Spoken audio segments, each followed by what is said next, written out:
PV and Yes. Pam. We're thrilled to be here today to listen to your Springfield story. And so we'd like to just get started. If you would please give us a little bit of history about you before coming to Springfield and what brought you here. Okay. Well, actually, this is my third career.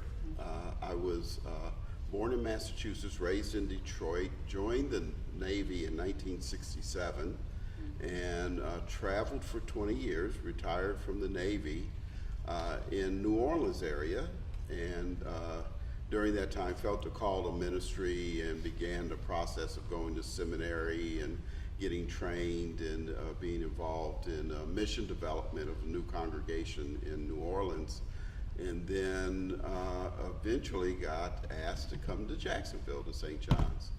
So. Okay, and I'm PV, and one of the parishioners gave us our nicknames a long time ago, soon after we arrived here in Jacksonville. So it made it a little bit more intimate so that they could, you know, converse with us and everything. But anyway, I am a military brat, so I've been around the country in a couple areas. I had traveled overseas with my dad, and then the big divorce happened, so I landed in Detroit, ironically, almost 2 streets from him initially, and that's where my mother planted her feet, got a job, and all that, and I finished schooling there as well. Now, I met this young man when I was 15. I'll be 67 next month, so I did travel that 20 years that he spoke about in the Navy with him, and it was a really good life. So this is technically my second career because I am a die-hard house executive. I love my house. I love being a housewife and loved raising my children, and that was my job. So being called to ministry was a different thing because I felt the call, but I ignored it like a lot of people do, and I figure as long as I'm working good in the congregation and doing all those things that I've been called to do at that particular point, that was enough. But it turned out to be a little bit different. So almost 20 years later, here we sit. Yes.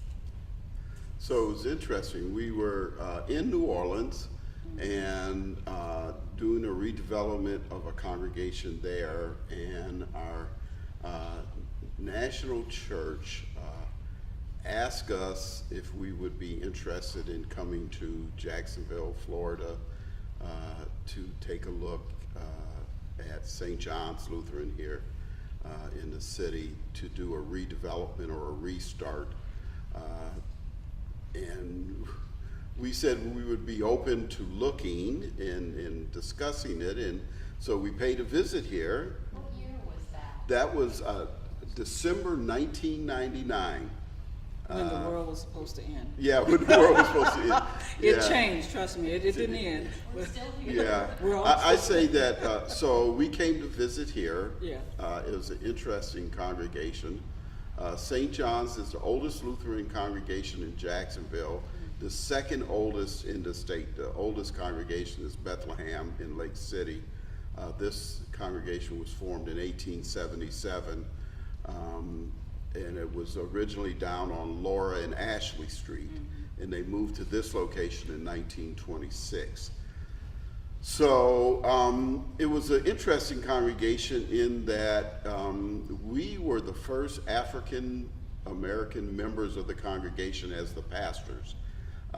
It was, the average age was 74 years old, and they were trying to figure out, what do we do? Do we close the doors? Do we merge? Do we move to a different location? All sorts of things going around in their minds. And finally came to the decision to call African American mission developer to come in and try to redevelop and restart the church again, and that's what they did. So when we came to visit, in December 1999. I felt a call here. Pastor Vicky didn't. And so I always tell folks, so if you're traveling Pensacola on I-10, if you look over the second lane, you'll see skid marks where she had her heels dug in, screaming and hollering that I'm not going. Yeah, but she decided to answer the call and come. I'll let her tell the part about how she decided that it was maybe time to end our marriage at that point. So. About this time, we had been married about 34 years. We knew that we wanted to go into ministry at that time, but the who's, the what's, the when's, the how's, and all that kind of good stuff were just out there. So it was just a thought process. And when it started getting real, I decided I didn't really want the change. I had been in Louisiana at that point for just about 18 years. My children still had 2 to 4 years to get out of school. I had stayed in Louisiana while he went and finished his naval career in San Diego for 2 years by myself. And so I just told God, I said, look, I've been a good Navy wife. I've been a good wife. I'm trying to raise these black babies, and I need stability. So if you need to call him somewhere else, we can continue the relationship, a state-to-state relationship, and I'm good with that. But I'm here to tell you, God is no joke. And every time I think about it, I cry because I was really ticked off at God as he woke me up a couple times in the middle of the night. I don't know if that happens to you, but woke me up a couple times in the middle of the night when he knew he had my attention. And actually not knowing what to do with this, I called my mom, and I told my mom, I said, you know, I don't know what's going on, but I think God is talking to me. And she politely just said, next time that happens, just don't say anything. So I did. But in the interim, God was speaking to me. That's why I say God is no joke. He is all power, and he's cool like that. Because he didn't whip me terribly. He stroked me. And I remember saying, but what if I'm not ready? What if, you know, all the what ifs that you could possibly think of. Audibly, God said, who do you think's been taking care of you all this time? And so we moved. We moved. It took me 13 hours to pack up the truck in order to move here, and I pretty much did it by myself. But when we arrived, there were 15 clergy and their spouses standing by over on Pearl Street between 3rd and 4th, because we rented a place over there. And they had the truck unpacked, the bed made up in the bedroom in 45 minutes. That's how long it took them to unpack it. And then the people from the congregation had gone in and cleaned up the apartment and put flowers and stocked the shelves and the refrigerator with food. And I think about that, and I think about how sometimes we finally surrender and decide to do things, but there's just one more moment of grace to sort of show us that people care about us. And so that was pretty interesting for us, since we were the only black Lutheran clergy in our denomination, Evangelical Lutheran Church in America, in Florida. In Florida. So to have all these people of different races coming in and supporting and helping and making that was pretty wonderful. And we were concerned because we're coming into the South, and we're coming into a congregation with an average age of 74 years old, and probably some of the thoughts and the way they were raised. But it was really a loving environment, and that's what we did. We grew together over the first, we decided we were making no changes in anything for the first year or so. and just got to know the folks and spent time with the folks. So we arrived in January 2000.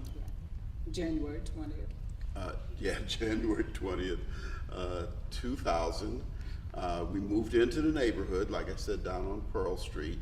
And then we began our work here and getting to walk through the neighborhood. So Mr. Reed's story.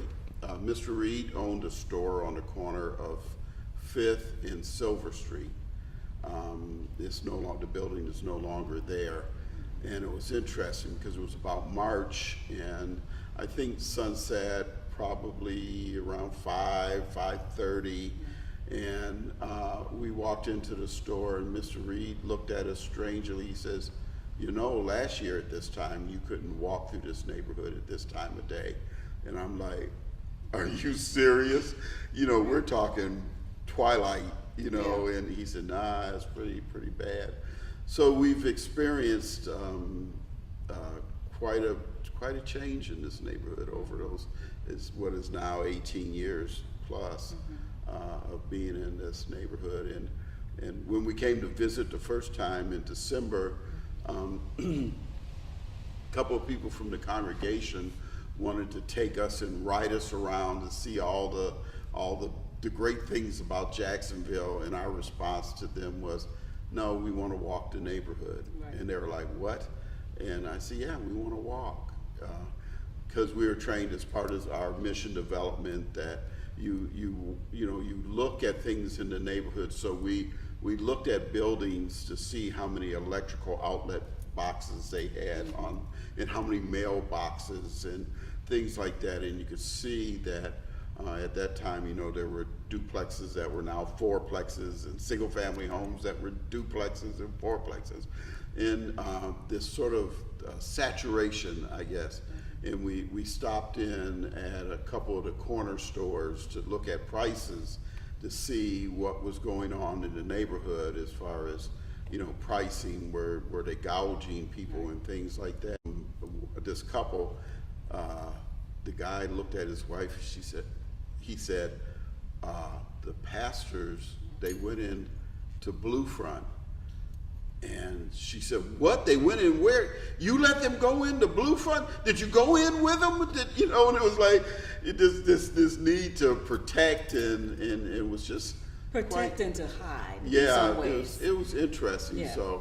But we You used. have to tell us what Bluefront is. Oh, the grocery store right the on the grocery corner. store on the corner Yeah. of 8th Is and that Laura. Laura? Yeah, it's still 8th there. and Laura. It was during those times. This neighborhood, first of all, had a reputation for itself of not being the safest place in the world, you Right. know, or in the city, and there was concern. There was those places that people in the neighborhood, I call them urban pioneers, that were in here, because we certainly weren't the first people in here doing resettlement and renovations and things like that. There were already people here doing that. I remember the Reagans and other folks that were actively involved in transformation of this neighborhood.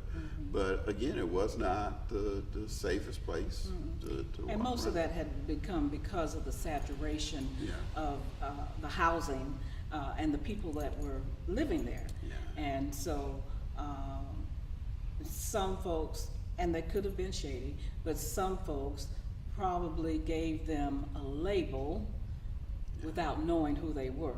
So if you were standing out by Bluefront, talking to a friend, or you just drove up or whatever, then you must be selling something. Now you Yeah. might have been, Yeah. but you must be.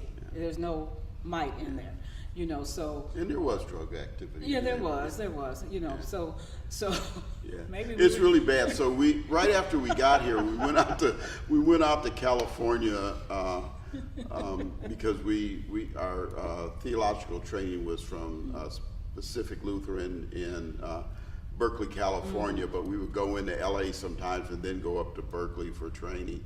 And we were watching Cops, and so the first Cops episode that we saw there, They busted some guy right on the corner of Silver and 8th Street.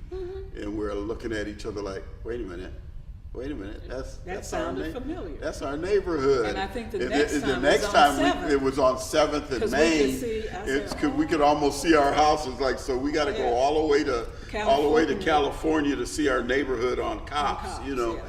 So it was, you know, so it was just living through that. I found some old paperwork.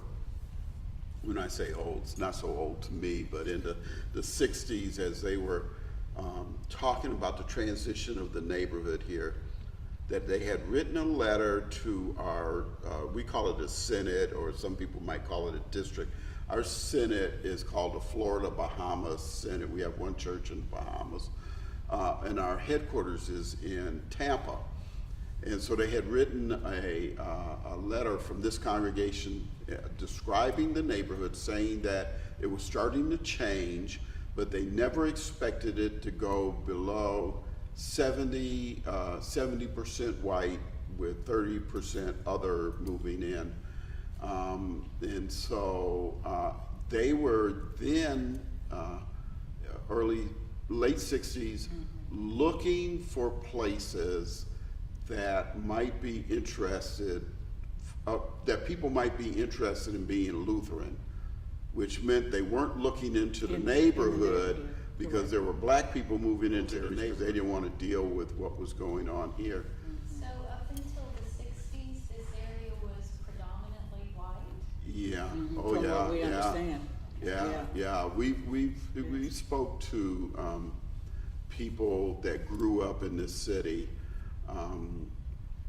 that said they had to walk around Springfield. The They perimeter of- the perimeter of Springfield. They couldn't pass through. Like walk Springfield, down, like you know, come down 8th Street. They 8th would have Street, to they go couldn't do that around. or come down to No, there. yes. Right, Sure. right. Sure. Exactly. So this church became an island, if you might look at it that way. This little white island sitting in the midst, because when we got here in 2000, the neighborhood, the Springfield area, a historic Springfield area, was 86% African descent. Correct. And I'm not sure what it's down to now, but it's still in the 80s. In the 80s, I think. There wasn't a lot of engagement. There wasn't a lot of. I was just going to point out that, like Pastor Ham said, that some of our training, and then I guess just being a good neighbor too, you know, but some of our training said go meet people. You know, you can't sit in the office. I have not been in my office for 2 years, but go meet people. So that's what we would do. We would figure out how many days a week we'd just go up and down the street, and if we saw somebody, hi, you know, we might knock on a door and say, hey, we're the Hamiltons, and here's a flyer. That's it. You know, we're not trying to sell anything, but because we all know how we don't like people soliciting at our doors. And I remember one particular day, we decided we were going to just go straight this way down Silver Street. And as we were going into the next block, just on the other side of 9th Street, there were a lot of men talking in the street, just talking. But my heart was going like this. We always wore clerics, not to let you know I was a pastor, but to let you know, please don't kill the pastor. As I said, as we got closer and closer to these gentlemen, they just started dispersing and going on whatever porch was theirs. So when I got to one side, there was only 2 men to contend with instead of 10 or whatever it was. 2 men to contend with, to introduce myself to, and to give a flyer. There was none of what my street voice was saying could happen. Nothing happened like that. Nobody tried to touch me. Nobody, you know, so all those things. Respectful. They were very, very respectful, very quiet in their manner. And so it was, those men then became, within a few months' time, the advocates, if you say. Advocates or protectors of us. Yeah. And so we found that to be different, interesting, and just awesome. It was about building relationships. It was. So eventually we ended up moving, it was only like 6 months later, or not even 6 months, moving from Pearl Street to 7th, because we live on 7th, between Laura and Silver. But it would take me forever to, move from 7th Street up here, just 2 blocks, because I was do front porch sitting, with folks and talk to them and, check on them. So there was a couple of older folks that as I traveled, Miss Davis and Miss Whalen, Miss Odom and Miss Whalen, that live especially on Silver, because we would typically walk Silver this way and then go back down Laura back going the other direction and just sort of checking on folks. So this whole neighborhood was interesting in the aspect that we would sit on the front. Of course, you never own your house here. It's always whoever owned it before you. So, you would tell people where you live, and and I said, oh, we live in Scott and Charlie's house. Oh, Scott and Charlie, yeah, So I always thought that was kicks. So, so you're in. So you're in, but we would sit on sometimes, even back then, sit on the front porch, and people, watching the dynamics in this neighborhood, it was like, this isn't real. This is real in the aspect that the lady was walking down the street. She said, she did a double take at our house. She said, this was Scott and Charlie's house, wasn't it? I said, yeah, they sold it to us and moved down to Mandarin and that sort of thing. We know what they did to the house. Is it okay if we come in and see what you did to your house? And we say, yeah. And so they'd come in and you sort of escort them around. They say, this is neat. This is different, but it's neat. I like this, And the other thing was, if you were like driving down the street slowly, like looking at houses, people would walk up to you and said, hey, I noticed you're looking at, this is a great neighborhood to, if you want, you can come in, and I think most of the folks that were, as I call them, urban pioneers here, they would have like the pictures of their house the way it was, in the foyer, and you could go in and look at them, or they had them up on the wall in the foyer, and it was just that engaging. And of course, there weren't that many contractors in the area, and so they were sharing information about, and that was really interesting. It was new, but it was nice because people were walking and trying to make those changes. And that was well before Facebook, I have to add. Yeah, well before Facebook. So people were interconnecting, so Yeah. I knew I was talking to Miss Lisa, I knew I was talking to so-and-so, and not necessarily that different type of connection that it is now. And so this is a Hamiltonism. So this is what I think, and I probably have no data to support it very strongly.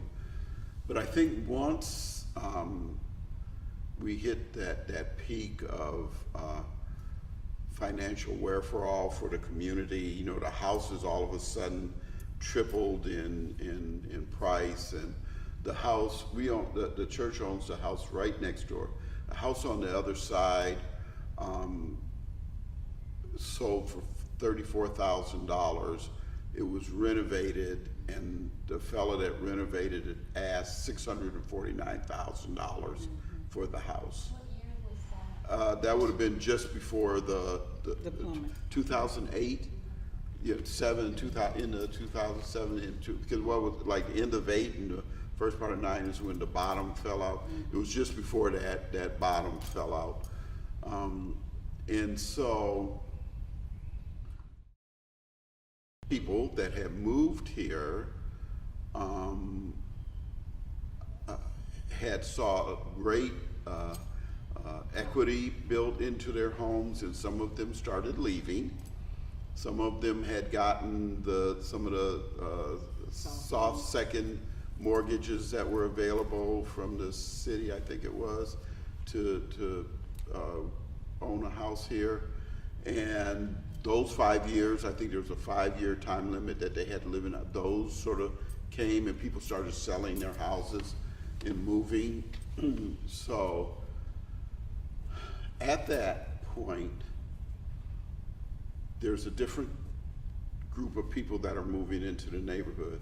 Now you're talking about people that are moving in that can afford $275,000, $300,000, $400,000 for a home, which are sort of different people, I think, a makeup of people that were urban pioneers and coming in here and going through the renovations and those sort of things. And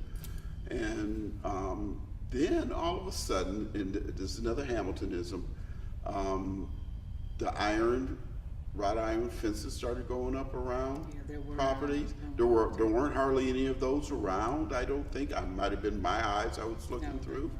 But I did a lot of walking in this neighborhood. Then all of a sudden they started going up. And for me, it gave me the picture of miniature gated communities. That now each individual house became a miniature gated community. And so that changes dynamics of lives and things like that. And so I think some more isolation of the community started to happen at that point. And that people weren't, no longer walking the streets, and because there was a lot. It was interesting because the neighborhood had become much safer, but at the same time there was less traffic moving about the neighborhood. So this neighborhood has always had history, the history of being a not so safe place, and there were times that maybe it wasn't as safe as it certainly is now. But I think there was that sense of safety, security, protection of your property. Because, people would take things off of your front porch, flowers. There were times when people would plant flowers. And they dig the flowers would get dug up, and it was either because they were angry because they planted flowers or they sold the flowers. I'm not sure. And so with the movement in the community, I don't think there was a lot of engagement between those that were moving in and those that lived here. And so, so around that idea, I know there's things that go on in the neighborhood that First Fridays and all these sort of things that if you're on Facebook or if you're in the group, then you find out about, but if you're not in that group, you know absolutely nothing about them. And so I think that lack of connectedness, plus if you're sitting in a neighborhood that's in this transition from the history of maybe not being such a safe place, that people look at you strange. So we walk around the neighborhood and people look at it strange, and it's like, no, bro, I've been here for 18 years, Yeah. So I'm not new to this neighborhood, sort of thing. So I think that sensitivity needs to be constantly brought aware of. So since you're having this and everybody is welcome, you got to realize that everybody is not being notified or feeling like they're welcome. So it needs that extra push, because we have folks that have been here for ages and navigate this community that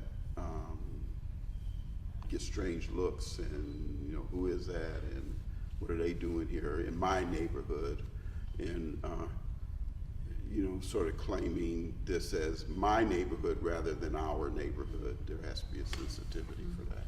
And we think the backbone of that mostly is, again, just that little word called fear of the unknown, and unfortunately it's fear of the person. Even when we've been here in the past, or I've been here in the past, and somebody might come through the community that might needed something to eat. People would tell me later, "You're crazy, you did what?" Well, I just took them in the kitchen. I knew there was some dogs back there, so I told them to sit down, wash their hands, and eat a hot dog.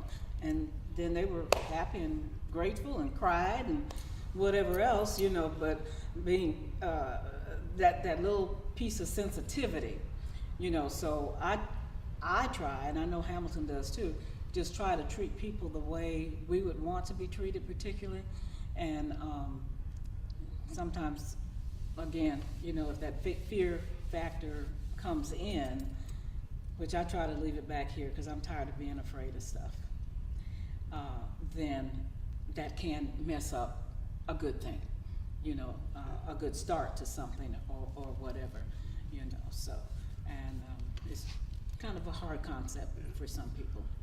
So, Has the congregation of the church changed? oh my gosh, yeah, yes. over and over again. So this is Yes. sort of the vision that I had when we first came here, is that we know just from our history, and I'm talking about church history, not African descent history, but from our church history, that there's a lot of church hurt that goes on in our world. People have been hurt by the church. Often people can tell you exactly what a church is against, but never what it's for. And so, I'm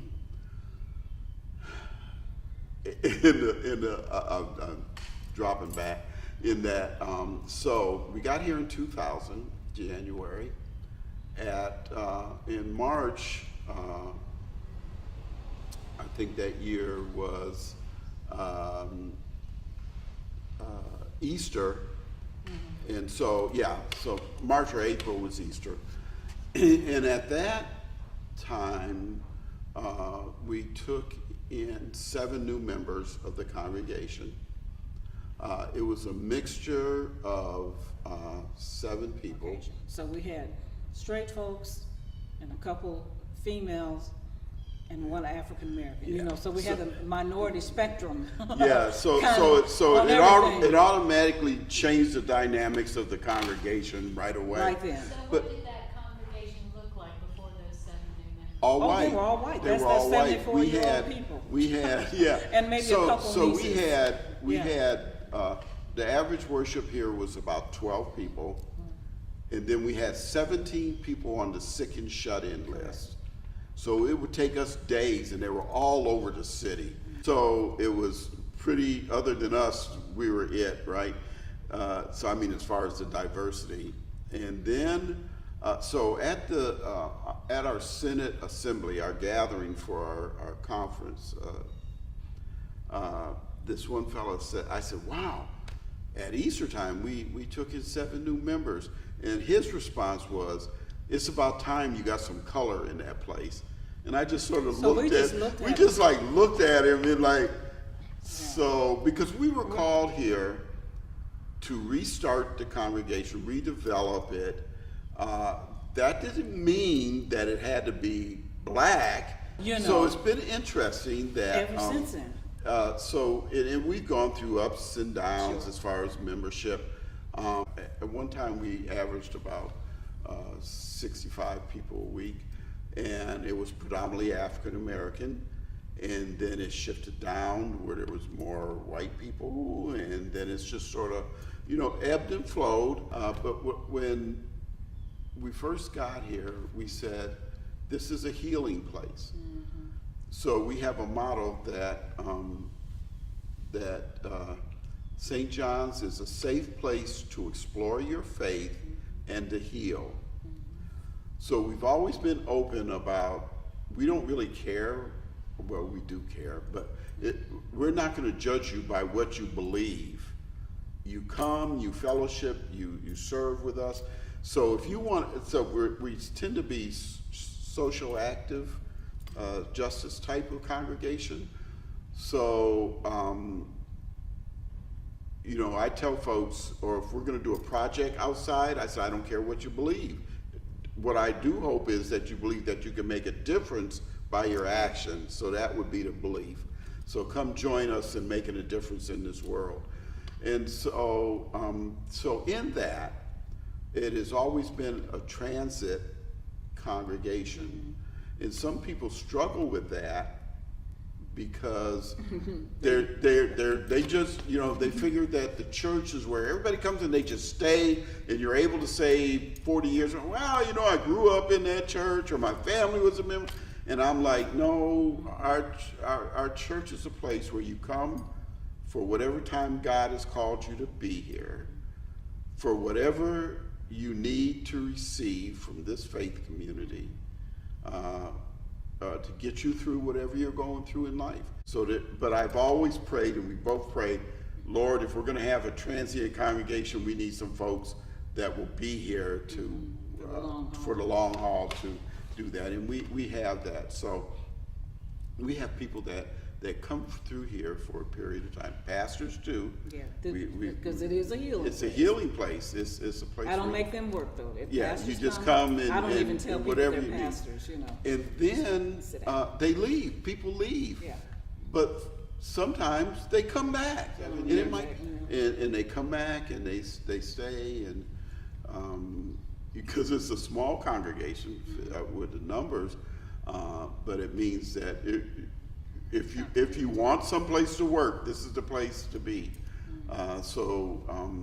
Like the renovation in this place, we have renovated here, and we've done it all without going in debt, and by donations, and then the elbow labor, you know, Sure. of the work of the people that come here to worship. And then 2016, the end of 2016, we have always been what we call a welcoming place, because we've always had people of different sexual orientations and ethnicities and the whole gambit of things. So we call ourselves the motley crew. And we really are, led by two motley-looking pastors, because we used to have dreadlocks. Yeah. So we'd really be we radical, were really radical, so to speak. I mean, radical for us yeah. because, as again, we were the only African American Lutheran pastors in the state of Florida. For a while, So we were hanging.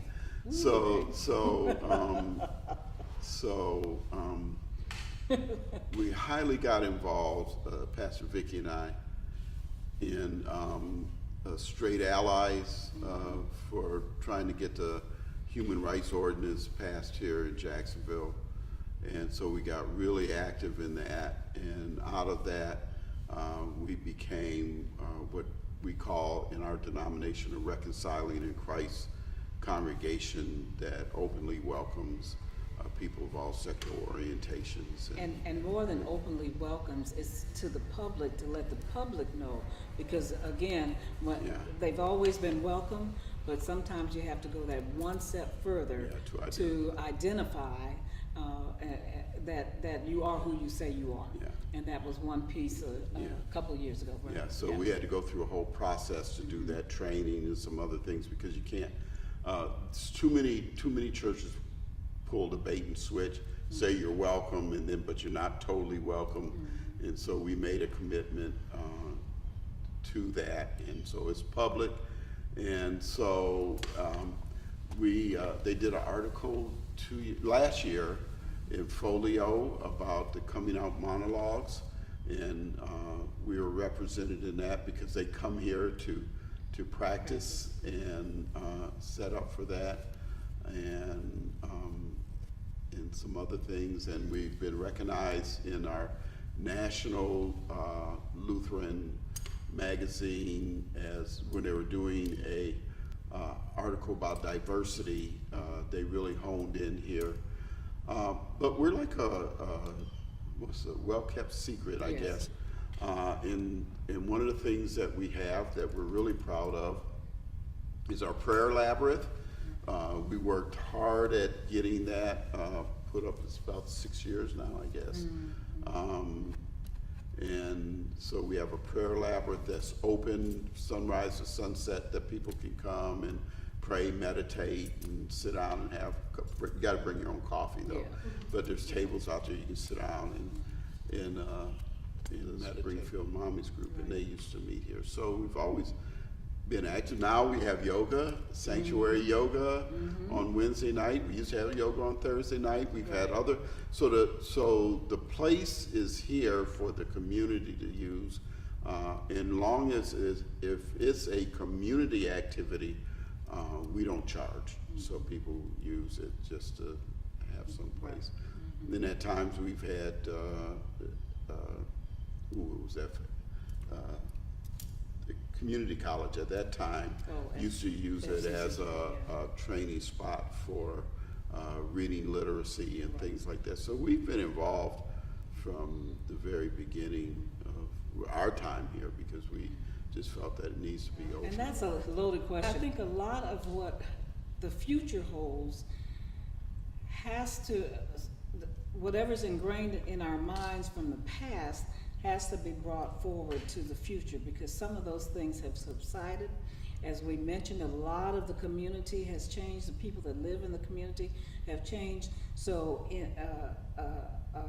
a very important part, I think, for us would be to make sure that Springfield knows we're here, to let people know that we are engaged in this community, that we live in this community. And I get upset myself when folks say bad things about the community, and I have to remind them I live there. I work there, and other folks that I know that are good folks do too, you know. That engagement here is for the community. This place is for the community. A physical space and also the spiritual space. And so, so we do a lot of things with the well at Springfield, with Pastor Susan Rogers, Mother Beth, who is now at St. Mary's, that is also doing Church Without Walls. We do things together because we don't care about these denominational lines. We want, remember I said, I don't care what you believe. If you believe that you can make a difference through your actions, that's what's important to me. Our prayer is that that the community, the people of Springfield, would identify what their needs are and come up with ideas that will support. Because this is Hamiltonism. I'm not the smartest guy in the world, but I'm smart enough to surround myself with smart people, and that's what I try to live by.